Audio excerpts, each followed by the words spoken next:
Wọ́n sì bá jẹ́ ogun orí àkókò yìí. Yes. Símọ́nì òun lé. That's okay. In Genesis 49, láti ẹsẹ̀ kẹta sí ìkẹrin, ayé Rúbẹ́nì tí ọwọ́ ara rẹ̀ bàjẹ́. In Genesis 49, verse 3 to 4, Reuben's life was destroyed in his own hand. Ó lọ gun orí ẹni bàbá rẹ̀, ó rí ìyàwó bàbá ẹ̀ nínú ilé, ó dẹ̀ lọ bá ìyàwó bàbá ẹ̀ sùn. He went to have intercourse with his father's wife. Bàbá ẹ̀ dẹ̀ wò ó ní ìwọ ọmọ ìwọ ayé ẹ̀ ti tọwọ́ ẹ̀ bàjẹ́ ọ̀rẹ́ bí. Màá bẹ́ẹ̀ fi kún ayé ẹ̀ tó bàjẹ́ yẹn. Ó ní wò ó, ọmọ mi gbọ́ látòní lọ. Ó ní Rúbẹ́nì ìwọ ni àkọ́bí mi, agbára mi, ìpìlẹ̀ṣẹ̀ ipá mi, títayọ ọlá mi, ìwọ bẹ́ẹ̀ pé mo ṣe bí ọba ìrògbó ńlá ló gbé wáyé. Ó ní ṣùgbọ́n wá gbọ́ nítorí o ṣe nǹkan tó ṣe yìí, o sì bá àtètè mi jẹ́, ó ní òní tayọ láyé. Ó bá yé ara ẹ̀ jẹ́ bàbá ẹ̀ tún bá fi kún, ṣùgbọ́n Ọlọ́run ṣàtúnṣe rẹ̀. Reuben misbehaved and destroyed his life to the extent that his father even caused him upon it, but God intervened and repaired his life. Rúbẹ́nì ló fẹ́ tó wọ́n ṣe fàkúrì yẹn. Reuben thought that was how he was going to die. Ṣùgbọ́n nígbà tí ajé yóò di Tàlọ́lọ́mì, orí 33 ẹsẹ̀ kẹfà. But when he got to Deuteronomy 33 verse 6, Tàlọ́lọ́mì orí 33 ẹsẹ̀ kẹfà. Deuteronomy 33 verse 6, Bíbélì sọ pé kí Rúbẹ́nì kí ó yè, kí Rúbẹ́nì má ṣe kú, kí ènìyàn rẹ̀ ó má ṣe mọ níwọ̀n. Mósè yí ègún yẹn dànù. Reuben and Moses removed the curse and said, "Let Reuben live and let not die, and let not his men be filled." Ṣé rí àṣẹ láti ẹnu àwọn alákòóso bẹ́ẹ̀ gbàdúrà pé nìkan àṣẹ àtúnṣe láàárọ̀ yìí ó máa wọnú àyànmọ́ ẹ lọ. Amen. Authority of repair shall penetrate into our destinies. Ó ṣe wọ Jákọ́bù, ó gégùn fún Rúbẹ́nì, ṣùgbọ́n Olúwa fi ẹnu Mósè ó yí ègún yẹn dànù. Jacob cursed Reuben, but God, through the mouth of Moses, removed the curse. Ẹgbọ́n mi dáadáa, ilẹ̀ Jẹ́ríkò tí ò dáa àti omi wọn tó korò, ẹnìkan ló wà ń di ẹrù, ṣùgbọ́n Ọlọ́run ti pàṣẹ wòlíì Èlíṣà, ó ti pàṣẹ wòósàn, alákùnṣe ni Ọlọ́run wa. Somebody was behind the ground of Jericho that was bad, with their water that was bitter, but somebody was used by God to repair it. Ẹgbọ́n mi dáadáa, mi ò fẹ́ mọ ohun tó fà á tí o kò fi bàjẹ́ láyé rẹ nípa iṣẹ́ ìránṣẹ́ tí Olúwa rán mi sáyé tí ìwọ tó ń gbọ́ mi wà lábẹ́ Olúwa máa ṣàtúnṣe ẹ̀. I don't want to know what has caused anything that has destroyed your life, but by the authority of God in this administration, God shall repair them. Amen. Gbọ́ mi dáadáa wọ̀. You see, Ọlọ́run lè dé àtúnṣe dìde péyàn láti ibi kíbi lórí ilẹ̀ ayé. God can raise repair for any man anywhere from this world. Ìbàjẹ́ látọ̀run ìbàjẹ́ látàyé Ọlọ́run lè rẹ̀yàn láti wá ṣàtúnṣe. Whether from heaven or still on this earth, God can send anyone to Nítorí náà, o ní láti fojú sọ́nà fún alákòóṣe tí Ọlọ́run rọ́pọ̀ sí ẹ. That's why you have to expect the repairer God is sending to you. Wọ́n tẹ́tẹ̀ sọ báyìí, èmi lẹ́nu àkọ́kọ́ alákòóṣe rẹ ti dé. Let me say it this way, I am the first person, our repairer has come. If that is your loudest statement, I prophesy your repairer has come. Amen. Is that your loudest statement? Amen. Your repairer has come. Amen. Is that your loudest statement? Amen. I am number one, our repairer has come. Amen. I'm not pushing what today. Amen. No, ẹgbọ́n mi dáadáa, Nehemiah wọ́n wo odi Jerusalem, ṣùgbọ́n Olúwa gbé Nehemiah dìde, wọ́n ní go and repair the walls of Jerusalem. There is repairer that God is sending into our lives.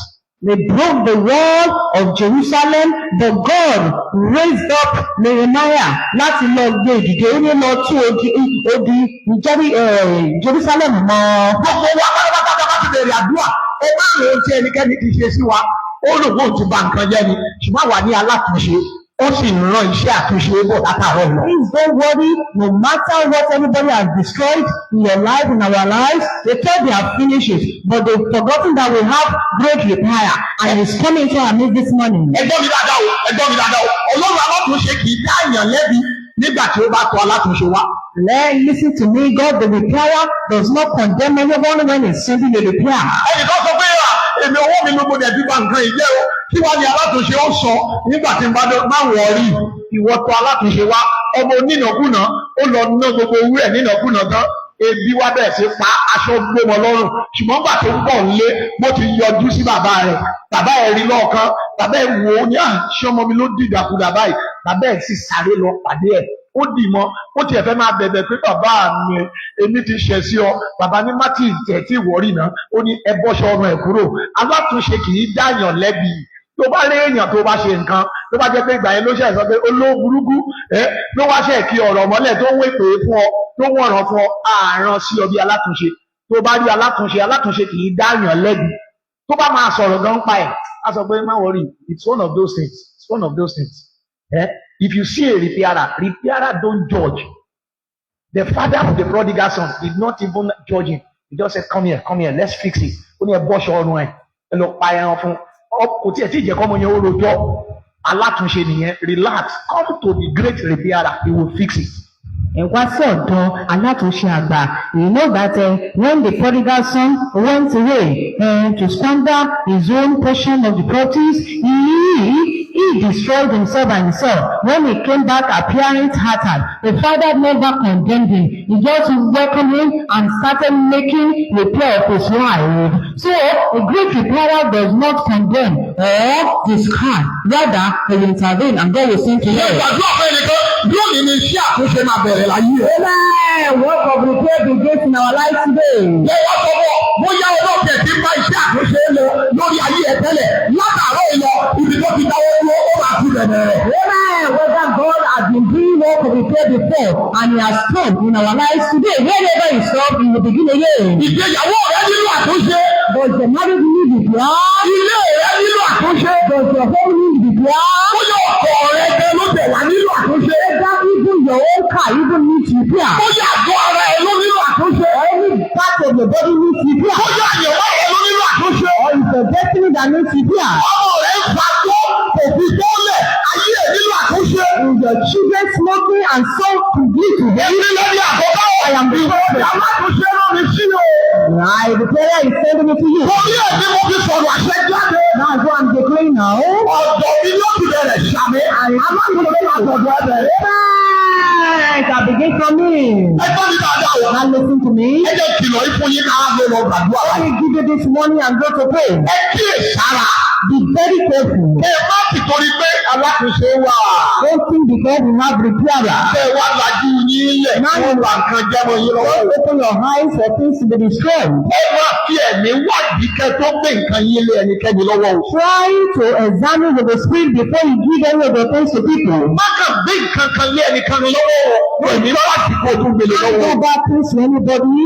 Observe with the spirit. Torí ọ̀pọ̀lọpọ̀ àwọn oníbàjẹ́ ni ó wà nínú ayé tí èṣù ti pòsíṣàn káàkiri. Because we have so many destroyers positioned in the world by the devil. Máa fi ẹ̀mí wádìí kó tó gbé nǹkan lé ẹnikẹ́ni lọ́wọ́. Examine by the spirit of God before you give your things to Máa people. gbé ìgbé ayé àdúrà àti ìṣọ́ra. And live a prayerful and careful life. Bọ́ọ̀lù dáadáa, wọ́n dẹ́ṣẹ̀ kí ẹ̀mí àṣìṣe kó má bàa ráyè fogun jà ọ́. Please don't sin so that the spirit of error will not fight you. Ẹlòmínú yín ó máa gbégbé ayé ẹ̀ṣẹ̀. Ẹ wo ọmọbìnrin kan tí mo rí sọ tẹsímọ́nì ẹ̀ fún yín. Tó ní àdábì ìjẹ́rìí ìṣàgbára Ọlọ́run ni mo wá jẹ́rìí ní o. Ó ní mo lóyún, àwa lọ ṣẹ́. Ìgbà tá a ṣẹ́ oyún yẹn, ó ní ike tí wọ́n fi ṣẹ́ oyún ló ṣẹ́ mọ́ mi nínú. Bó sì ti ṣẹ́ mọ́ mi nínú, ó ní dádì. Ìgbà tí ẹni tó dẹ̀ ṣẹ́yún fún kò sọ fún pé kí ẹ ṣẹ́ mọ́nú. Ìgbà tí wọ́n gbé dé general hospital ló wá di pé wọ́n ní rí ike inú ẹ̀ ní pé ìkéré. Wọ́n ní kí ni o ṣe ike ṣe dénú ilé ọmọ rẹ ló ní àwọn ṣẹ́yún ni ló ní kí wọ́n la máa wá ṣe kò lè jókòó àgbébá láìda ló ní dábì wọ́n ní òun ó ṣiṣẹ́ abẹ ó lóun ò sì fẹ́ ṣiṣẹ́ abẹ pé tó bá ṣiṣẹ́ abẹ wọ́n lóun ó kú lọ́kọ ẹ̀ bá gbé wálé ibi tí mo wà yìí náà ni mo wà tí mo ti ń gbàdúrà láti bí ló lóun sọ fún ọkọ òun pé jọ gbé mi sí orí 40 àdúrà tí ìránṣẹ́ Ọlọ́run yìí ń gbà yìí yóò ṣiṣẹ́ láyé mi ọlọ́kọ̀ ẹ̀ tí ẹ sọ pé jẹ́ má parẹ́ ọlọ́kọ̀ ẹ̀ ṣàgbé sórí 40 ní débi tí ń gbàdúrà ń bí tó ń gbọ́ láti inú megaphone ó ní kéyẹn ti bọ́ǹdì ẹ̀.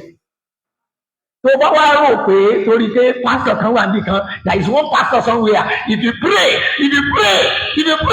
something will be fixed and you are living your life anyhow when it damage you will know that I'm not the controlling of God's power it is at God's discretion to know whether he will release it or not. She went to do abortion and they mistakenly, the plastic was broken in her womb. And she didn't want to do surgery. She came here by herself to share the testimony. Maybe some of you are not there. She came here to share the testimony. But lo and behold, this God that we serve can fix. But if you think you can be living your life anyhow and think that God will fix it anytime you bring it, you are joking.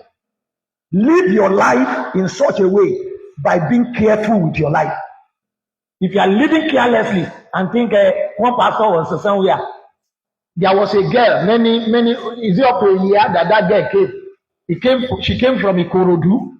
She came from Ikorodu. I didn't know her. And when she called me, sir, I want to see you, sir. I want to see you. I said, for what? Where do you know me? He said, I just know you. I even thought there are these girls. I want to pull down the man of God. I said, I don't have time. He said, please, I want to see you, sir. And I'll fix appointment with her here in this church. And I said, you must not come alone. You must come with somebody. And when she came around, I said, where did you get? We sat there. My wife was there. I said, where did you come from? She came with her mother. Where did you come from? He said, where did you get my number? She said she saw my number on the screen. And I said, screen? My number on the screen? He said, where? He said, K2. I said, I've not been to K2. I wanted to hold her and know whether she was lying. Until she now said, there was a program. I now knew that it was the church I was before. A man of God came from there to do ministration. But being the curate in the church, my number was the one that was on the screen. So she copied my number. And when she now told me, and I said, that means it is wrong for you to be here because I was not the one who ministered that made you to copy my number. So I will give you the number of the man that ministered that day because I knew the man and I have his number. She said, sir, no, it is you that I have come to see, not the one who ministered. I'm talking about the great repairer. But many of us are living a life that can even make God angry and say, I will not fix this thing. I won't fix it because the life you are living does not please me. Some of you think pastor can just enter God's treasury and bring out power. You are joking. You are joking. The key to God's treasury is in his hand. It is by his own will that he can decide to bring anything out. That's why my wife has been at the junction that I told her, despite the fact that God that is repairing things through me does not mean he will repair this thing with you. If you don't ask him and beg him and ask him to show you mercy, you need to understand that the great repairer is the one that can decide who to give this stone to and who not to give it to. And I told the girl, I said, you said it is me now. Am I the one that ministered to you that day? The girl said, I said, Daddy, it is you that I have come to meet. And I told my wife, I said, okay, no problem. The great fixer will fix it up. She took the result that she collected from the hospital, all the results and the drugs that they gave her. She couldn't sleep. She was having itches all over her body. She was diagnosed about 4 sickness. And she brought all this thing there. And when we all saw it, I just said, Mommy, he said, yes, she's my daughter. I said, Daddy, great fixer repairer will fix it up. He said, don't worry. And I said to Mommy, I said, we'll do vigil with them because we just finished Bible study. I need to go and rest. And we went away. And when it was around 1, we woke up. What we used is not even up to 1 hour. I just said, let's begin to worship God. Let's begin to worship God. And we were just worshiping God. And I said, now I want to pray for you. I'm not the one that will do it. If God wants to have mercy on you, authority will come. If it didn't come, I will share grace. You go back to your house. And as I began to minister to her, that's how the fixer came. The repairer came. She went down, back on the ground, and she was there for about like 10 minutes. And when she woke up, she was telling us what she saw. And that was the end. That was the end. That was the end. But don't live your life anyhow as though you are entitled to the repairer and you can dash in and dash out. You are joking. Má gbégbé ayé yín bó ti wù yín torí pé ẹ ní alátúnṣe kẹ́ wá máa ṣe wá kẹ́ máa ṣẹ̀yìn rárá o. Ẹ gbọ́dọ̀ ẹ múra dáadáa tẹ́ ẹ bá máa rí àtúnṣe. Ẹ má gbé ìgbé ayé tí ó máa bí Ọlọ́run nú. Ọlọ́run á sọ pé wo ẹ fílẹ̀ ẹgbẹ́ okú. Oyún tó ṣẹ́ yẹn. Ẹlòmíì ìdí tí ò ti fi bímọ dì sìn ò ní pé ó ti ṣẹ́ ọ̀pọ̀lọpọ̀ oyún.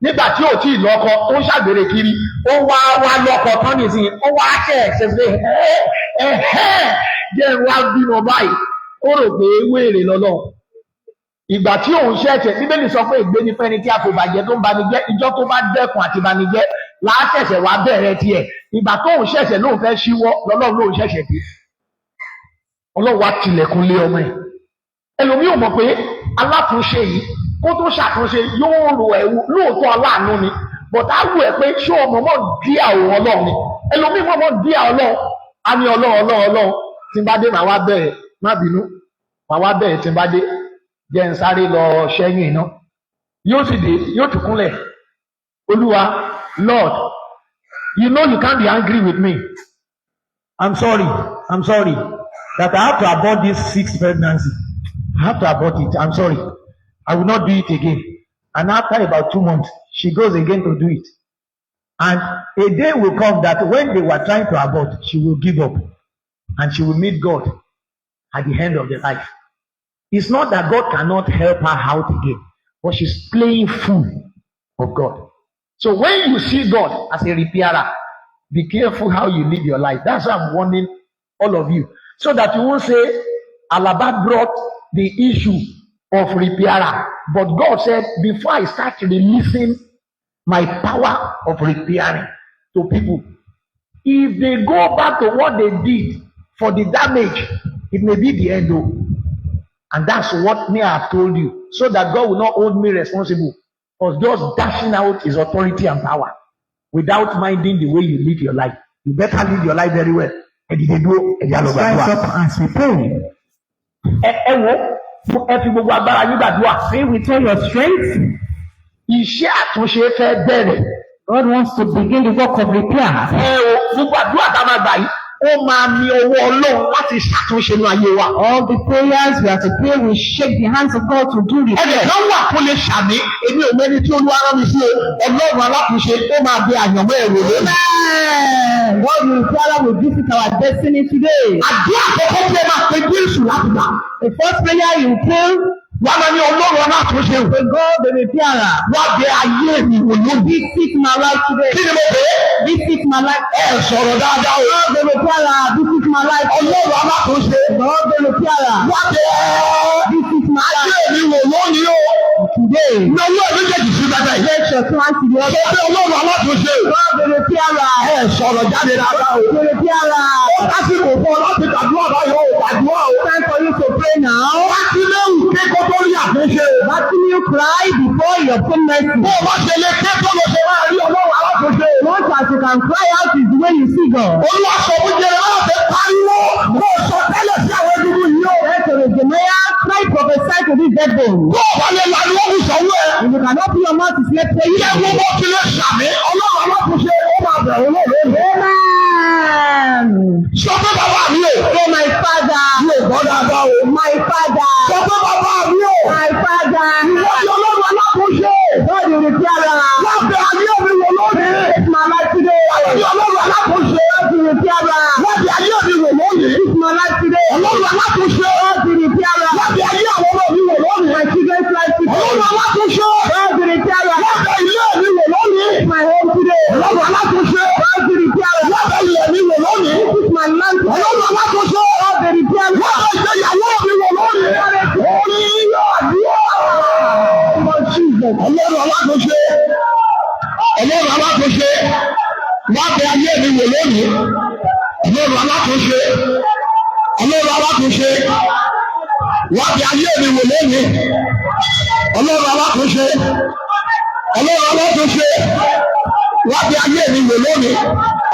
Ọlọ́run alákùnṣe. Lábẹ́ ayé mi wò lónìí. Ó dẹ̀ wá kú ìsanwó ẹ̀gbọ́n ọ̀bá lè sọ̀rọ̀. Oh, great repairer, come and visit my life. Great repairer, come and visit our life. Father, you are the great repairer. Come and visit our life. Great repairer, come and visit our life. In Jesus' mighty name we pray. Amen. Sọ́bí Ọlọ́run alákòóso. God of repairer. Ṣé ìgbà ó dàgbé à? God of repairer. Sọ́bí Ọlọ́run alákòóso. God of repairer. Sọ́dà dàgbé gbọ́dọ̀ àgbà. Repairer. Lọ wú àkóso rẹ sí ayé mi. God the repairer.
hands.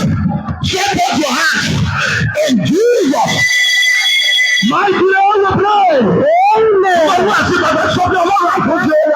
God of the fire. Ọlọ́run alákòóso. God of the fire. Ohun gbogbo tó ti bàjẹ́ láyé mi. God fight in my life. Wàá bá ti olúwa wá ṣàkóso rẹ̀. Tẹ́lẹ̀ náà. Bẹ́ẹ̀ ọlọ́run alákòóso. God of the fire. Ohun gbogbo tó ti bàjẹ́.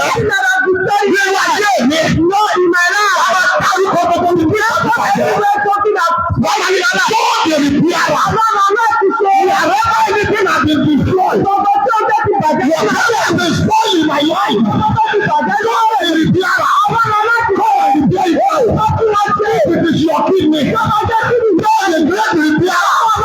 God is repair is here. He told me to work on this. He said I will come for repair. I am able to repair. I will repair. Now at the top of your voice. God is repair.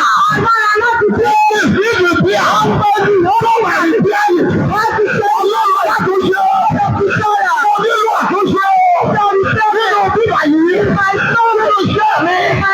Wọ́n ṣe àkóso. Olúwa yóò. Àìlè kúrì máa lọ sáyidà.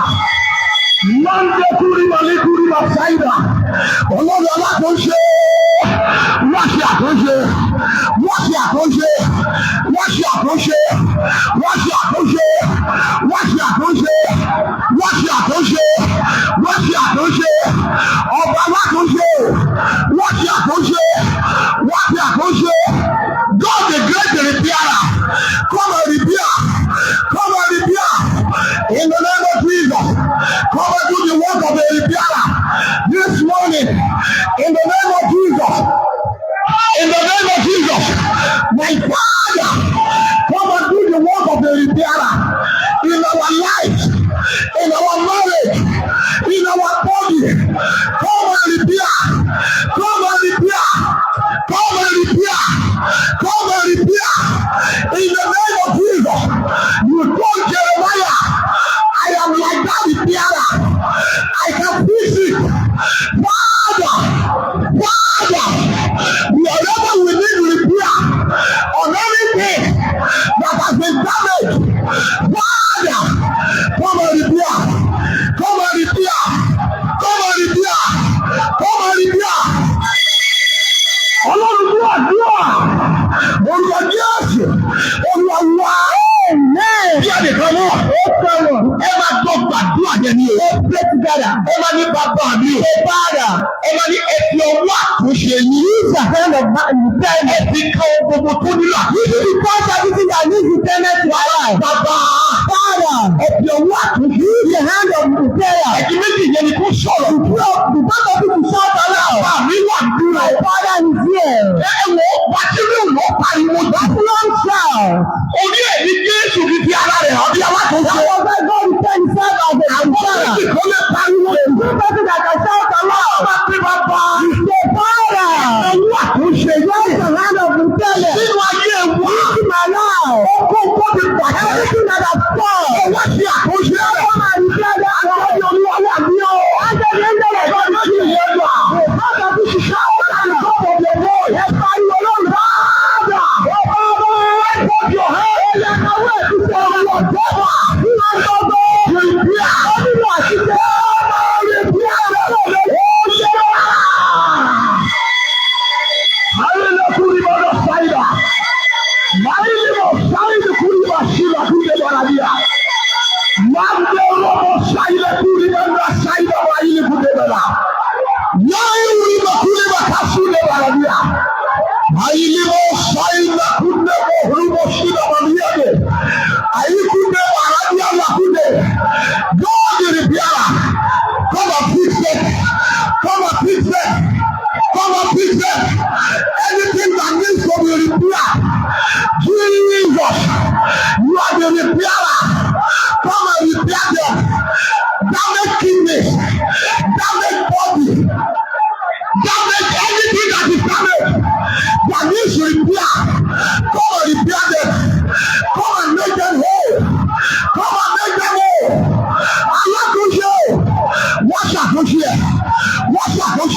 ṣàtúnṣe ẹ̀. Ohun gbogbo tó ti bàjẹ́, ohun tó nílò àtúnṣe, Olúwa wá ṣàtúnṣe ẹ̀. Ọlọ́run ló ẹ̀ṣọ́ à. Ṣàmì lórúkọ Jésù. Olúwa wá. Ẹ máa pe alákòóso òdi ọ̀. God of the prayer 3 times. Ẹgbẹ́ nǹkan bẹ́ẹ̀ ṣe máa pè é. Láti fi ọyọ́ ti sọ pé alákòóso òdi òru. God of the prayer for heaven. Ọlọ́run alákòóso o. God of the prayer. Alákòóso òdi òru. Divine prayer. Jẹ́ wo bó ṣe lè pè é. Láti fi ọyọ́ ti sọ. Wà ní great repair from heaven. Ọlọ́run alákòóso òdi òru. Great repair from heaven. Ọlọ́run alákòóso òdi òru. Great repair from heaven. Ọlọ́run alákòóso òdi òru. You are going to shout this second time. Ó pè é lẹ́ẹ̀mejì. And you will stop. Ó sì dànù dúró. We go the second time. A ó sì lọ lẹ́lẹ̀kẹ̀. We stop. A ó sì dànù dúró. We go the third time. A ó lọ lẹ́kẹ̀ẹ́ta. We stop. Ó sì dànù dúró. How can somebody that has been told? Sorry. She came here last week Wednesday. She said they told me I can never give back to these children. Even if they will do operation 50-50. And she left on Wednesday. She gave back on Friday. She said I did not even use 30 minutes to give back. He said, I told God I'm bringing the baby. I saw the baby. We are talking about the great repair. Lift up that your hand. You are going. I want to pray over it for you now before we move into the next level of prayer. If you like, don't respond. I am sharing God's mighty works that you yourself know about that you saw. So you won't tell me that I don't have an anointing. Mo ń sọ fún ohun tí Ọlọ́run ti tó lè ṣe. Ẹnáwó yín méjèèjì tó fò hàn náà. Ẹgbẹ́ wo ibi tí ariwo yẹn ti máa jáde. Can you see where the verse is going to come out from? Alákòóṣe òdi ọ̀run. Divine prayer. Alákòóṣe òdi ọ̀run. Great prayer. Alákòóṣe òdi ọ̀run. Great prayer. Alákòóṣe òdi ọ̀run. Great prayer. Alákòóṣe òdi ọ̀run. Great prayer. Àmì ìjẹ́lẹ̀ kẹ́kẹ́ tó wá lọ́wọ́. God the great repair. The great repair.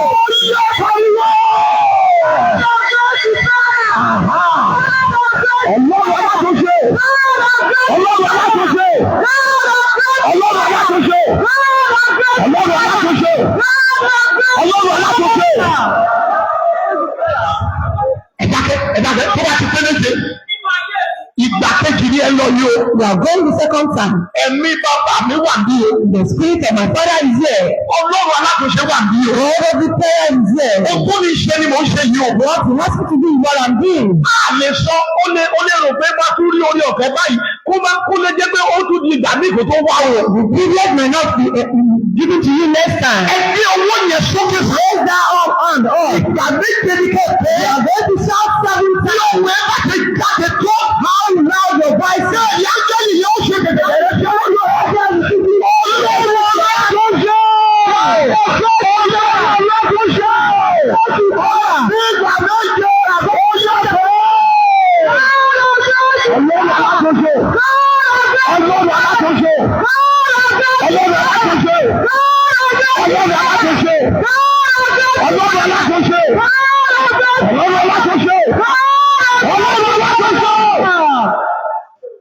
Ìgbà tó gbẹ̀yìn rẹ̀ o. The last time.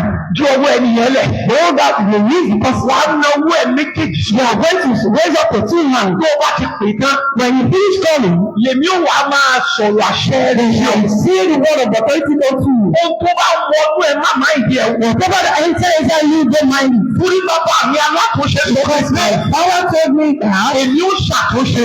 I will repair. Ilẹ̀ rẹ̀ ń ṣàìsàn mi. The land is sick. Alákòóṣe máa ṣàtúnṣe. Ẹgbẹ́ owó oníwájú yìí sọ́kọ̀. Ẹgbẹ́ ní ọ̀rọ̀ láti lè lọ bọ́ lọ́wọ́ alákòóṣe. Ọ̀rọ̀ alákòóṣe.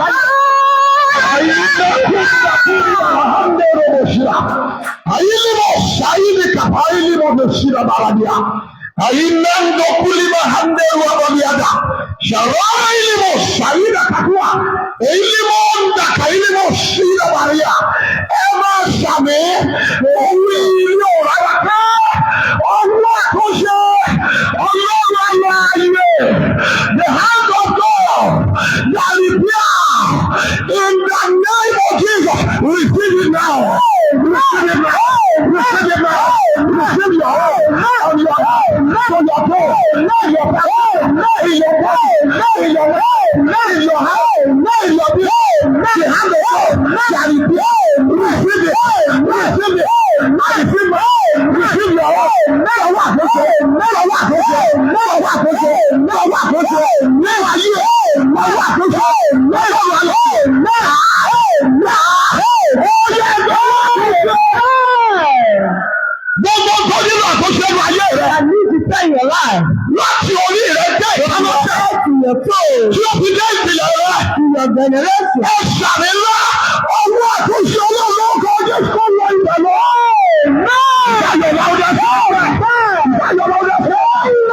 Everything I touch in your life. That means God will be there. The hand of God will be there. Let it go there now. Let it be there.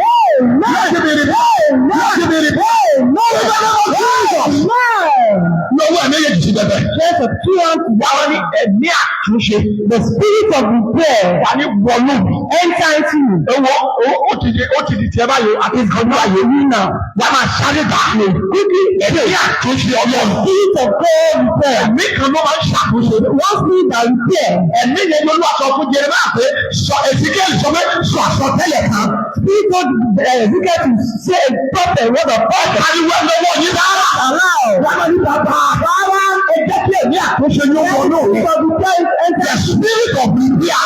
Ẹ̀mí àkóso ọba yìí lọ. Lórí kò fẹ́ fẹ́. Ẹ sọ̀rọ̀. Ẹ̀mí àkóso wọ inú mi, wọ inú mi, wọ inú mi, wọ inú mi. Ẹ̀mí àkóso wọ inú mi, wọnú ayé mi, wọnú àgọ́ ara mi. Ẹ̀mí àkóso wọnú àgọ́ ara mi, wọnú àgọ́ ara mi. Ọlọ́run wọ àdúrà. Lórúkọ Jésù, olùwàdùà. Ṣé bàbá mi ò? Ṣé my father? Mi ò gbọ́ dáadáa o. My father. Àwọn ìránṣẹ́ alákòóso. Angels of the prayer. Láti ọ̀run wá. From heaven above. Ẹgbẹ́ wọn ni wọ́n ló ń sẹ́nu ẹ̀rọ wọ̀ sí mi. Extended to angels of the prayer. Àbí àbúrò rẹ̀ ẹ̀wọ̀. Ọlọ́sọ̀rún. Ọlọ́sẹ̀wọ̀. Lọ́wọ́ ti ṣe é lọ́pọ̀ mi. Orí yóò yẹ. Àwọn ìránṣẹ́ àtúnṣe. Olúwa gbé wọn dìde láti ọ̀run wá. Ẹ̀rọ wọn sí mi. Ẹ̀rọ wọn sí mi. Ẹ̀rọ wọn sí mi. Àwọn ìránṣẹ́ alákòóso láti ọ̀run wá. Olúwa gbé wọn dìde. Ẹgbẹ́ wọn dìde torí mi. Ká wá bá mi ṣàtúnṣe. Ó tó nínú àtúnṣe nínú ayé mi. Ó tó nínú àtúnṣe nínú ìgbéyàwó mi. Ẹgbẹ́ àwọn alákòóso dìde. Ó tó nínú àtúnṣe nínú iṣẹ́ ìrẹsẹ̀ mi. Ọlọ́run alákòóso. Ẹgbẹ́ àwọn alákòóso dìde. Ká wá bá mi ṣàtúnṣe rẹ̀. Ọlọ́run wú àdúrà. Lórúkọ Jésù, olùwàwà ọ̀nẹ́. Sọ pé bàbá mi ò. Ṣé máa bá rà? Ibi tí mo ti nílò àtúnṣe. Ṣé bá a ní ìlú tẹ́lẹ̀? Wọ́n máa ní eré àwọn alákòóso sílẹ̀. Ṣé ẹ̀yà ìjọba tẹ́lẹ̀ tí wọ́n ní bí àyè ìlú bí a? Gbogbo tí mo ti ní àlá. Ṣé bí ara ní? Ẹ̀yà tó ní àwọn alákòóso sílẹ̀. Olúwa bàbá. Àìbára. Gbogbo tí mo ti nílò àtúnṣe. Ṣé ẹ̀yà ìlú tẹ́lẹ̀? Wọ́n eré alákòóso sílẹ̀. Ṣé ẹ̀yà ìjọba tẹ́lẹ̀? Wọ́n bá yé Jósẹ́fù jẹ́. Wọ́n ti sínú ọgbà ìwà. Ṣùgbọ́n Ọlọ́run ní ìgbọ́sí àti aláṣẹ láti wá ṣe àtúnṣe. To come and make an amendment. Ẹnu ọwọ́ ní méjèèjì sí dandan. Ẹ sọ pé bàbá mi ò. Ṣé my father? Ẹbí alákòóso ìdè fún mi. Ṣé the angel of the eternity ibi ayé mi ti rí wà? Ṣé my life to be a little bit of ìṣòro bíà? Ayé ìṣòro bíà wà pọ̀ ní. Ọlọ́run alákòóso. Ẹbí alákòóso ìdè fún mi. Ẹbí alákòóso ìdè fún mi. Ẹbí alákòóso ìdè fún mi. Ọlọ́run alákòóso. Bí alákòóso ìdè fún mi. Ibi tí ayé mi ti nílò àkóso. Ibi tí ìgbéyàwó mi ti nílò àkóso. Ibi tí orí ara ti ẹ̀jẹ̀ mi ti nílò àkóso. Ọlọ́run alákòóso. Bí alákòóso ìdè fún mi. Bí alákòóso ìdè fún mi. Ọlọ́run yóò ṣú àwọn. Orúkọ Jésù. Olúwa. Sọ pé bàbá mi ò. Say my Father. Àtúnṣe tó máa gbé ògo tuntun jáde ní ayé mi. Yes, that will show forth me glory in my life. Olúwa bẹ̀rẹ̀ láti. Oh Lord, beginning this morning. Àtúnṣe. The repair. Yóò gbé ògo tuntun jáde. I will bring forth me glory. Ẹ̀rù àtúnṣe tí a mọ̀ kò ṣe lórí ìkòkò. Behold, the repair the potter made on the vessel. Olóògbé ògo tuntun jáde. Not a new glory. Ariwo. Shout. Alákòóso. The repair. Àtúnṣe tó máa gbé ògo tuntun jáde. Yes, I will bring forth new glory. Nínú ayé mi. In my life. Ẹgbẹ́ ìdílé lónìí. Beginning today. Ṣàtúnṣe yẹ. Beginning today. Ṣàtúnṣe yẹ. The repair. The kind of repair. I will bring out a new glory. My life. God will do it today. Baba àkóṣe àkóṣe lèrìbíà Tó máa gbé ògo tuntun jáde. ọ̀tẹ̀ ní glory Nínú ayé mi. ìmàláì Olúwa ṣe. ìmàláì Àtúnṣe. olódúrè Tó máa gbé ògo tuntun jáde. àtúnṣe Nínú iṣẹ́ ìrọ̀ṣẹ́. olódúrè Nínú ìgbéyàwó mi. Olúwa wá ṣe. olódúrè Olúwa wá ṣe. olókọ́mọ̀ntì Ọlọ́run fún àdúrà. àwa pé Orúkọ Jésù. Olúwa wá. amen. Ọmọ ní bàbá mi ò. Say my Father, Ẹjẹ́ ò di mímọ̀. let it be known Pé alátúnṣe gbọ́dọ̀ mi kọjá. that repairer touched me. Wọ́n máa ní bàbá mi. My Father, Ẹjẹ́ ò di mímọ̀. let it be known that Pé alátúnṣe gba ilẹ̀ mi that kọjá. you the great repairer touched my land. Ẹ wo owó òjẹ́ gbàgbé bá kí mi wà fọ́jú. Ọjọ́ tí Jésù kọjá. Life happiness on the day Jesus Christ. Lọ́wọ́ yìí sí bàbá yìí. Stretch your hands to the heaven. Wọ́n ní my father. Say bàbá mi o. Ibi nù. Jẹ́ kí ó má ṣe gbàgbé. That the great repair pass through my life. Jẹ́ kí ó di mímọ̀ pé aláṣiṣe gbàyè mi kọjá. Ibi nù. Jẹ́ kí ó di mímọ̀. That the great repair Aláṣiṣe ní àmì. pass through my marriage. Ó ńlá ìgbéyàwó mi kọjá. Pass through my destiny. Ó ńlá àyànmọ́ mi kọjá. Pass through my career. Ó ńlá iṣẹ́ mi kọjá. Ọlọ́run àwọn ọgọ́. Ó di mímọ̀. Let it be known. Wọ́n yọ. For the world. Ní alátúnṣe náà ní wò. Ó yọ. Èyí ni mo ṣàyíra. Lọ́ndà orúkọ kò sí lọ́wọ́ àbúdé. Ẹjọ́ òdì mímọ̀. Let it be known. Ẹjọ́ òdì mímọ̀. Let it be known. Ẹjọ́ òdì mímọ̀. Let it be known. Bí alátúnṣe ayé mi kọjá. Let the prayer pass through my life. Ẹjọ́ òdì mímọ̀. Oh Lord, let it be known. Ṣé ìwà alátúnṣe? That you the great repairer. Ẹja ilẹ̀ mi kọjá. Pass through my land. Ẹjọ́ òdì mímọ̀. Let it be known. Ṣé ìwà alátúnṣe? That you the great repairer. Ẹjọ́ ìgbéyàwó mi kọjá. Pass through my marriage. Ẹjọ́ ayé ayé mi kọjá. Pass through my husband. Ayé ọmọ. Let it be known to the Ṣé world. ìwà alátúnṣe? That you the great Ẹja repairer. ilẹ̀ mi kọjá. Pass through my land. Ọlọ́run alátúnṣe. Oh, the repairer. Sọ́ọ̀tì ọdún ayé pàtí mẹ́rin. That show the light of the Kọjá. that you pass. Ẹgbàá ayé mi kọjá. Pass through my life. Ẹgbàá ọ̀yọ̀mọ́ mi kọjá. Through my destiny. Ẹjọ́ para hàn. Let it be known. Ṣé ìwà alátúnṣe kọjá? That you the prayer pass through me. Àdúrà. Our prayer. Orúkọ Jésù. Olúwa wá. Amen. Ṣé bàbá mi ò? Say my Father. Ó tó ti ti ọwọ́ mi bàjẹ́. What have been destroyed by my hand? Bá a ṣàtúnṣe. Oh Lord, we pray you. Ẹ sọ̀rọ̀ dáadáa o. What I destroyed by your hand? Ọwọ́ mi bàjẹ́. What I destroyed by myself? Ẹ bá a ṣàtúnṣe. Oh Lord, we pray you. Never destroy through my hand. Oh, tó ti bàjẹ́ lọ́wọ́ mi. Ẹ kò rí bẹ́ẹ̀. Ẹ bá mi tún ṣe o. Bàbá mi ò. My Father. Ó tó ti tọwọ́ mi bàjẹ́. What have been destroyed? Olúwa bá a ṣàtúnṣe. Oh Lord, we pray you. Ẹ kò jẹ́ ìṣòro àdúrà. Jesus. Ẹ bá a ṣàtúnṣe. Lord, my Father. Ó tó tọwọ́ mi bàjẹ́. Whatever has been destroyed. Olúwa bá a ṣàtúnṣe. Oh Lord, we pray you. Ó tó tọwọ́ ayé mi bàjẹ́. Whatever has been destroyed in my Ó tó body. tọwọ́ àwọn ẹ̀gbọ́n mi bàjẹ́. Ó tó tọwọ́ àwọn òbí mi bàjẹ́. My parents' hand. Olúwa bá a ṣàtúnṣe. Oh Lord, we pray you. Ẹ ṣàánú mi. Oh Lord, by your mercy. Ó tó ti ọwọ́ ìgbà tí mo wà sí jẹ́ bàjẹ́. Whatever God prays in your Olúwa bá a ṣàtúnṣe. Lord, we pray today. Tó bàjẹ́. Whatever has been spoiled. Àtọwọ́ mi. To my own way. Ṣàtúnṣe. Oh Lord, we pray. Ọlọ́run tó ọ̀ṣùwà. Our prayer. Orúkọ Jésù. Olúwa wá. Amen. Ẹ̀sọ́ tó ti ọwọ́ èṣù bàjẹ́. God prays in the hand of the devil. Ó tó ti ọwọ́ èṣù bàjẹ́. God prays in the hand of the devil. In my life. Ó tó ti ọwọ́ ọ̀tá mi bàjẹ́. Whatever has been spoiled in my life. Wọ́n lọ ní bàbá alátúnṣe. Say my Father is Ó àtúnṣe. one man will pray you. Ó ti ti ọwọ́ èṣù bàjẹ́. God prays in the Ó ti devil. ọwọ́ ìka èèyàn bàjẹ́. Who is the wicked man to Nínú ayé mi. in my life? Wọ́n lọ ní alátúnṣe. The repairer. Wọ́n bá ṣàtúnṣe. Man will pray you. Wọ́n bá ṣàtúnṣe. Man will pray you. Ṣé ìrẹ̀ ẹ̀kọ́ Jésù ẹ̀dá? Yes. Ó tó ti ọwọ́ èṣù bàjẹ́. Whatever has been spoiled in the hand of Ó tó ti ọwọ́ àwọn ìka èèyàn bàjẹ́. God. Spoiled in the hand of the wicked Nínú man. ayé mi. In my life. Wọ́n bá ṣàtúnṣe. Oh Lord, we pray today. Lójú ìdí ara. Ìwà láti ṣe àgbà. Whatever has been destroyed. Ohun tó ti bàjẹ́. Whatever has been spoiled. Ohun tó bàjẹ́. From the hands of the devil. Ìsanwó ìṣirò.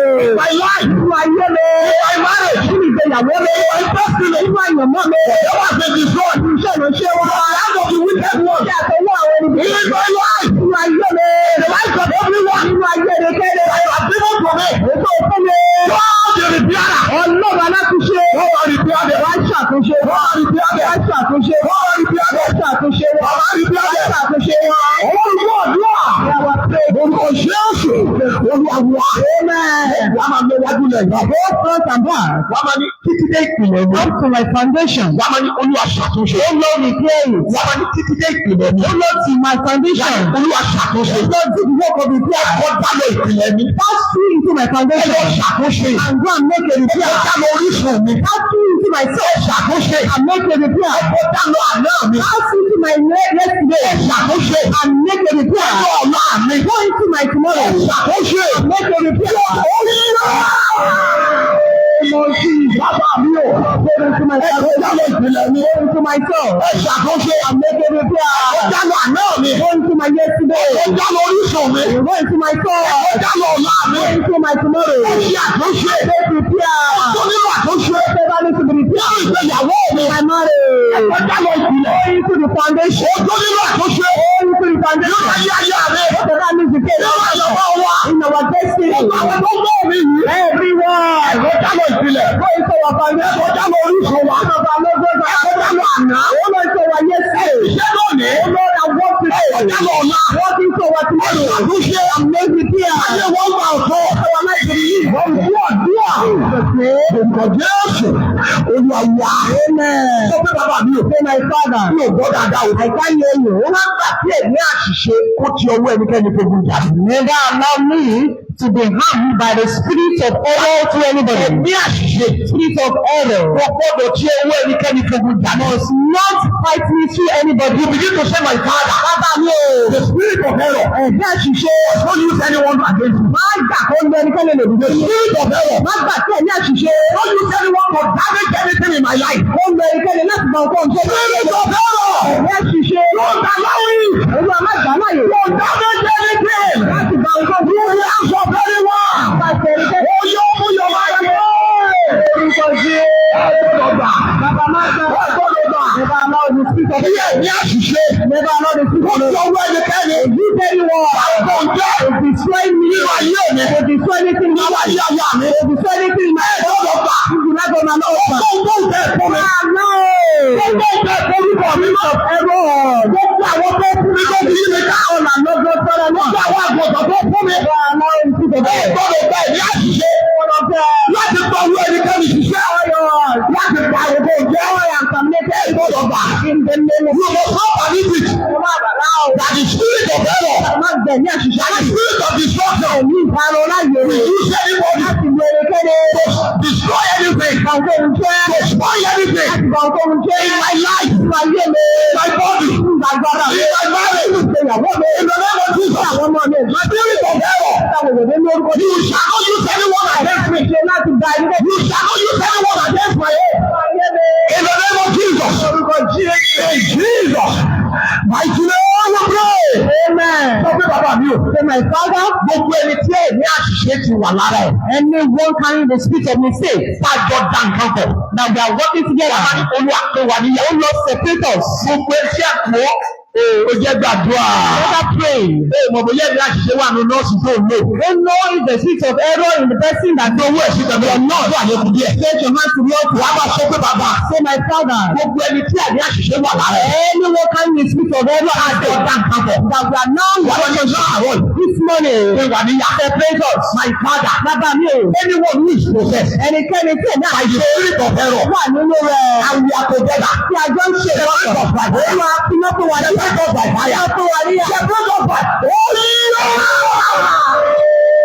Bàbá mi ò, ẹ jọ̀wọ́, ẹni tí ẹ̀mí àṣìṣe ti yàn láàyò láti máa ṣe owó rẹ̀ wá nǹkan jẹ́ kí a jọ dá nǹkan bọ̀. Ẹ pé wà níyà, separate us by fire.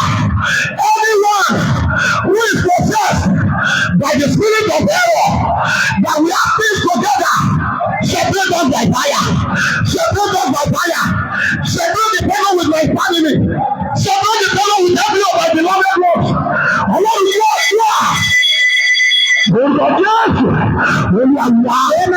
Yàrá ní bàbá mi. Say my father. Ẹni tí èṣù ti gbé kalẹ̀. Anyone that has been established Láti máa pa nǹkan jẹ́. by the devil to destroy things. Wà ní tí ayé mi wà lọ́wọ́. My life is in his hand. Yàrá ní Olúwa gbàyè mi lọ́wọ́. Deliver my life from such. Ẹni tí èṣù ti gbé kalẹ̀. One that has been placed on my devil. Pa nǹkan jẹ́. To destroy things. Tí ayé mi wà lọ́wọ́. My life is in his Ayé hand. àwọn ọmọ mi wà lọ́wọ́. My children's life are Yàrá ní bàbá. my father. Tí ayé mi gbà lọ́wọ́. Watch my life from there. Bí wọ́n wú àti position by the devil. Ẹni tí èṣù gbé kalẹ̀. To be spoiling the life of people. Máa bá àwọn èèyàn láyé To be jẹ́. spoiling anything in the life of people. Àwọn rere jẹ́ ní àjẹ́ My rẹ̀. life is in his hand. Ayé mi wà lọ́wọ́ rẹ̀. Anything belongs to me is in his hand. Tó ṣe tèmi jẹ́ lọ́wọ́ rẹ̀. Father. Bàbá o. Do anything that belongs to me from me. Ẹgbẹ́ ohun tó ṣe fún lọ́wọ́ The rẹ̀. life of the person. Ayé mi lọ́wọ́.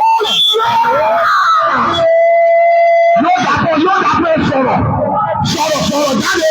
Ẹgbẹ́ bẹ́ẹ̀ni tí èṣù ti gbé kalẹ̀. Tàbí parí lọ́dọ̀. Láti máa bá nǹkan jẹ́. Fighting. Tí ayé mi wà lọ́wọ́ ẹ̀. My life is in his Tí hand. ayé mi wà lọ́wọ́ ẹ̀. Our father is in his Tí hand. èmi wà lọ́wọ́ ẹ̀. My calling is on Tí his ọkọ̀ hand. tí ṣẹ̀dẹ̀ mi wà lọ́wọ́ ẹ̀. Our ministry is in your hand. Olúwa jàgbà lọ́wọ́ ẹ̀. My children are in his hand. Jàgbà lọ́wọ́ ẹ̀. Jàgbà lọ́wọ́ ẹ̀. Snatch my people. Ọmọ ẹni tí èṣù ti gbé kalẹ̀. My logo from Láti there. máa bá nǹkan jẹ́. Tí nǹkan mi wà lọ́wọ́ ẹ̀. Tí àyàmọ́ mi wà lọ́wọ́ ẹ̀. Tí ìwé mi wà lọ́wọ́ ẹ̀. Olúwa jàgbà lọ́wọ́ ẹ̀. Ọlọ́run mú àdúrà. Orúkọ Jésù. Olúwa. Ọkùnrin méjì lẹ́yìn ilé lọ́wọ́ ẹ̀sìn bẹ̀rẹ̀. After this one stretch on to the Wà ní other. ayé mi. Say my life. Lọ́wọ́ ẹnikẹ́ni. In the hand of anyone.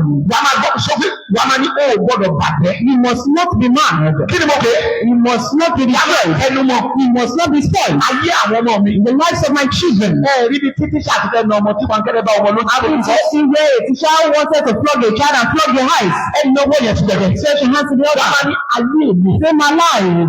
Sọ̀rọ̀ dáadáa o. I can't hear you. Ayé mi. My life. Lọ́wọ́ ẹnikẹ́ni. In the hands of anyone. Ayé àwọn ọmọ mi. My children's life. Ayé ayé mi. My husband's life. Ìpè mi. My calling. Iṣẹ́ mi. My work. Kó o tún ṣe tèmi. Whatever is not. Lọ́wọ́ ẹnikẹ́ni. In the hands of anyone. Ó gbọ́dọ̀ bàjẹ́. Must not be destroyed. Ó gbọ́dọ̀ bàjẹ́. Must not be destroyed. Ó gbọ́dọ̀ bàjẹ́. Must not be destroyed. Ó gbọ́dọ̀ bàjẹ́. Must not be destroyed. My life. Ayé mi o. My destiny. Àyànmọ́ mi. My marriage. Ìgbéyàwó mi. My body. Agbára mi. My spirit. Ẹ̀mí mi. Anything that belongs to me. Tó ń ṣe tèmi. In the hands of anyone. Ọwọ́ ẹnìkan. Ó gbọ́dọ̀ sọ́wọ́ ẹnìkan. Ọwọ́ ẹnikẹ́ni bàjẹ́. Happy fall. Lórúkọ Jésù. The hands of anybody. Ayé mi. My life. Àyọ̀mọ́ mi. My destiny. Ìpè mi. I'm a calling. Iṣẹ́ ọ̀ṣẹ́ mi. Our ministry. Àwọn ọmọ mi. My children. Aya mi. My husband. Gbogbo tí ṣe tèmi. Anyone that go play. We are not going further. Ilé mi. Our house. Ọwọ́ ẹnikẹ́ni bàjẹ́. And then my business. Gbogbo tí olúwa kọ́ mi. Shall not be free. Àjọ tó máa kọ́ mi. The hands of anybody. Ọwọ́ ẹnikẹ́ni bàjẹ́. So in the hands of anybody. Ọwọ́ ẹnikẹ́ni bàjẹ́. Have a destroyed to anybody. Ọwọ́ ẹnikẹ́ni bàjẹ́. Destroyed to anybody. Ọlọ́run mú ọ̀ṣọ́. Our prayer. Orúkọ Jésù. Olúwa wá. Ẹgbẹ́ ìyọ̀kan lẹ́yìn olè. One more after this. Lọ́wọ́ ẹ̀yẹ ti bẹ̀rẹ̀. Stretch your hand to the altar. Wà ní gbogbo ẹni tó ń di iṣẹ́ àtúnṣe Ọlọ́run lọ́wọ́ ní ayé. Anyone who brings the repair or the work of the fear of God in our life. Wà á ní Olúwa rán wọn lọ ibojì. O Lord, send them to the grave.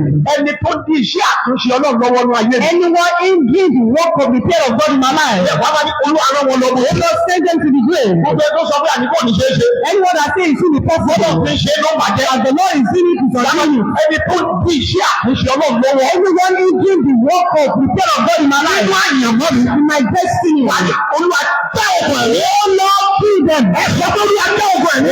Free them. Ọlọ́jà ó yíyá. Lord Jesus. Ẹ sọ̀rọ̀. Àyìnbó kúrú màṣínà. Ẹjọ́ ọkọ̀ ẹ̀mí ẹ̀. Them to the grave. Ẹni kọ́ni ni o. Everyone. Yálà ọkùnrin. Whether man Yálà obìnrin. or woman. Ọmọdé tàbí àgbà. Not the whole. Ló ń dúró gbọdọ̀ sọ. That is standing Pé firmly. iṣẹ́ àtúnṣe Ọlọ́run. That the work of the fear of God. Ìpara òun ayé rẹ̀. will manifest in my Olúwa life. dá ọkọ̀ ẹ̀mí ẹ̀. O Lord, kill them. Dá ọkọ̀ ẹ̀mí ẹ̀. Kill Ẹni them. tó dúró lọ́gà. That is standing on the way of Ẹni tó God. dúró lọ́gà tó ṣe. Anyone that is standing on the way of Ẹni tó God. dúró lọ́gà tó ṣe ayé rẹ̀. Lord, standing on the way of God. Of my ministry. Àyẹ̀wò mi. Of our destiny. Ìgbéyàwó mi. Marriage. Olúwa dá ọkọ̀ ẹ̀mí O ẹ̀. Lord, kill them. Dá ọkọ̀ ẹ̀mí ẹ̀. Dá ọkọ̀ ẹ̀mí ẹ̀. Ẹ gbọ́dọ̀ gbà. Ìgbàlẹ̀ bí ẹni sẹ́mi. Anyone. Tó lè dúró. They stand. Ní ọ̀nà àtúnṣe. On the way of the Ìwọ náà ní lẹ́tọ̀ báyìí lọ́lẹ̀. As a plant of Ọlọ́run wà dúrà. They are our prayer. prayer. Orúkọ Jésù. Olúwa. Lọ́wọ́ ẹ̀ báyìí ọkàn tó kù. Spread your hands to pray the Wà ní gbogbo ibi tí àṣìṣe fẹ́ gbà wọlé. Every ministry which ever wants to penetrate into my life. Ẹni tó lóyún tó ti ń wóyún tipẹ́tipẹ́. You that have been looking for pregnancy for long. Tó wá lọ lóyún. And you are not pregnant. Tí kò mọ̀ kó lóyún. Ó lọ lo antibiotic orí malaria. Lóyún pẹ́pẹ́ àṣìṣe ni. Ó gbàyẹ̀ wọlé ni. Antibiotics or malaria drug and pregnancy. That's the last prayer. Èyí ni tó gbẹ̀yìn. Anywhere the spirit of error can come to. Ọ̀nà kọ́nà tí ẹ̀mí àṣìṣe lè gbà wọlé. I block you in the name of Jesus. Mo fi orúkọ Jésù di ọ́ pa. Spread your hands. Anywhere the spirit of error. Gbogbo ibi tí ẹ̀mí àṣìṣe lè gbà. Has been coming through. Ó ti ń gbà wọlé tẹ́lẹ̀. Or can come through. Tàbí tí ó ti lè gbà wọlé. In the name of Jesus. Orúkọ Jésù. I block you. Mo di ọmọ sí ọba. Àbẹ̀bẹ̀ yìí yẹn o. Ní orúkọ Ìjọba ní orúkọ Jésù. The name of Jesus. Ibi tí àṣìṣe gbà wọlé. Wherever error is coming from. Ìṣàkàn jẹ́. And it will destroy things. Àti tó fẹ́ gbà wọlé. Ọtí which want to come. Olúwadínà mọ́. Oh no, block them. Olúwadínà mọ́. Block everywhere. Olúwadínà mọ́. Block them. Ó ní ráàyè. You know how to Yóò dà fún ọjà rẹ̀. Sọ̀rọ̀ jáde wọlé ayé ibi tí àṣìṣe ń gbà wọlé. Sínú ayé rẹ̀. Olúwadínà mọ́. Olúwadínà mọ́. Ọlọ́run bá dínà mọ́. Ọlọ́run bá dínà mọ́. Ibi tí àṣìṣe ń gbà wọlé. Sínú ayé mi. Sínú ilé mi. Sínú ayé aya mi. Sínú ìgbéyàwó mi. Tó fi bà kan jẹ́. Olúwa bá dínà mọ́. Ibi tó lè fẹ́ gbà wọlé lẹ́yìn àdúrà yìí Olúwadínà mọ́ gbogbo mi tí àṣìṣe ń gbà tó fi ń bà nǹkan jẹ́ Olúwa ayé wa Olúwa wa dínà ẹ̀ka ẹ̀dínà mọ́ látò nílò gbọ́dọ̀ fàyè gbà nǹkan kan láti bà nǹkan jẹ́ lọ alátúnṣe gbogbo tó bá ti ṣàtúnṣe rẹ̀ kò gbọ́dọ̀ bàjẹ́ lọ Ọlọ́run tó àdúrà orúkọ Jésù Olúwa. I prophesy. Mo sọ tẹ́lẹ̀. By the mouth of the Lord. Láti ẹnu Ọlọ́run. I have delivered his word. Mo ti jíṣẹ́ rẹ̀. His word in my mouth is true. Ọ̀rọ̀ rẹ̀ mẹ́nu mi òdodo. His word in my mouth is authority. Àṣẹ sì ní pẹ̀lú. By his spirit and his leading. Nípasẹ̀ tọ́ni rẹ̀ àti That he rẹ̀. told me. Tó wí fún mi pé. That I am the great repairer. Pé èmi ni alátúnṣe àgbà. Preach about me as the great repairer. Mi gẹ́gẹ́ bí alátúnṣe àgbà. And I will repair things. Wọ́n sì tún àwọn nǹkan ṣe. I will repair lives. Wọ́n tún ayé ṣe. I prophesy. Mo sọ tẹ́lẹ̀. I am number one. Ìmọ̀lẹ́ ni àkọ́kọ́. There anything in your life that needs to be repaired. Ǹjẹ́ ohun tó wà ní ayé wa tó ní àtúnṣe? By the hand of the great repairer. Nípasẹ̀ ọwọ́ alátúnṣe àgbà. In the name of Jesus. Ní orúkọ Jésù. Yes, your loudest amen. Àmínà. I am number one. They are repaired. Amen. They are repaired. Amen. They are repaired. Amen. They are repaired. Amen. They are repaired. Amen. They are repaired. Amen. Now.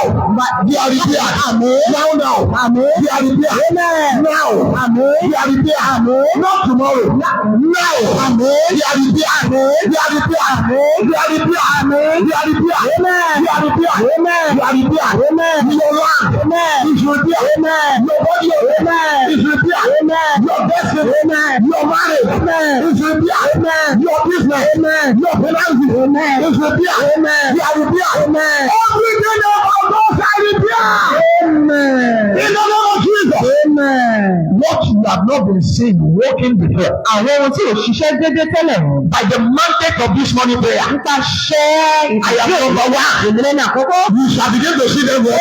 Amen. That's the loudest amen. Amen. My God has preached you. Amen. My God has preached you. Amen. You will see them working. Amen. You will see them working. Amen. Your destiny will start working. Amen. Your progress will start working. Amen. Where you have been stopped before, continue to progress. Amen. I am number one. You shall progress. Amen. Anyone who says, where has he gotten freedom? Ẹnikẹ́ni tó bá wípé ibo ló ti gbà òmìnira. We will spoil it again. A ó tún bàjẹ́. Bàbá o. Where did the thunder by the fire of the Holy Ghost? Amen. In the name of Jesus. Amen. Let them die. Amen. Every glasses. Amen. To repair it. Amen. Of our life. Amen. Let them die. Amen. Every dara. Amen. To repair. Amen. Of our life. Amen. Let them die. Amen. Sudden death. Amen. In the name of Jesus. Amen. From now on. Láti tì í lọ. Nothing will be damaged in our lives again. Bẹ́ẹ̀ o kò wò ní bàjẹ́ Nothing láyé wa. belong to us shall be damaged. Ohun tó jẹ́ tọ̀. We are free from damage. Amen. In the name of Jesus. Amen. We seal our prayer with the blood of Jesus. Ọ̀rọ̀ Jesus. We receive speedy answers. In the name of Jesus. Amen. We will receive speedy answers. In the name of Jesus. Amen. We release the fire of the Holy Ghost on every prayer we have offered. Amen. In the name of Jesus. Amen. We shall see the answer. Amen. Testimony is our portion. Amen. We shall come back to testify. Amen. Thank you, Father. Jesus. We give you glory. Ayé In Jesus' mighty name we pray. Amen. If you know that the great repairer has done great things in your life, Yẹ ká bọ̀ wípé I believe he has done great things. aláṣẹ àgbà gẹ́gẹ́ bí èmi ti gbàgbọ́ bó ti ṣe wọn ńlá. You're going to shout 700 hallelujah here. Hallelujah méje níbí. You shout 700 hallelujah here. Níbẹ̀ yẹn. 7 there. Àti kẹta. 7 there. Àti To kẹrin. give glory to the great repairer. Òfó. We are one today. Hallelujah. Hallelujah. Hallelujah. Hallelujah. Hallelujah. Hallelujah. Hallelujah. Shout it bigger. Want to know? Hallelujah. Hallelujah. Hallelujah. Hallelujah. Hallelujah. Hallelujah. Hallelujah. Shout it better. Shout it better. Shout it better. That is hallelujah to the God who has repaired so many things in your life, in my life. Want to know? Hallelujah. Hallelujah. Hallelujah. Hallelujah. Hallelujah. Hallelujah. Hallelujah. This one you will be excited about it. Glory to the one who has repaired every damaged things in our life. Hallelujah. Want to know? Hallelujah. Hallelujah. Hallelujah. Hallelujah. Hallelujah. Hallelujah. Hallelujah. Congratulations, people. I say it has been repaired. It has been repaired. It has been repaired. It has been repaired. In the name of Jesus. It has been repaired. It has been repaired. In the name of Jesus. Amen. Let me now prophesy into your life. Like I told you that the Lord said to me that I should be giving people special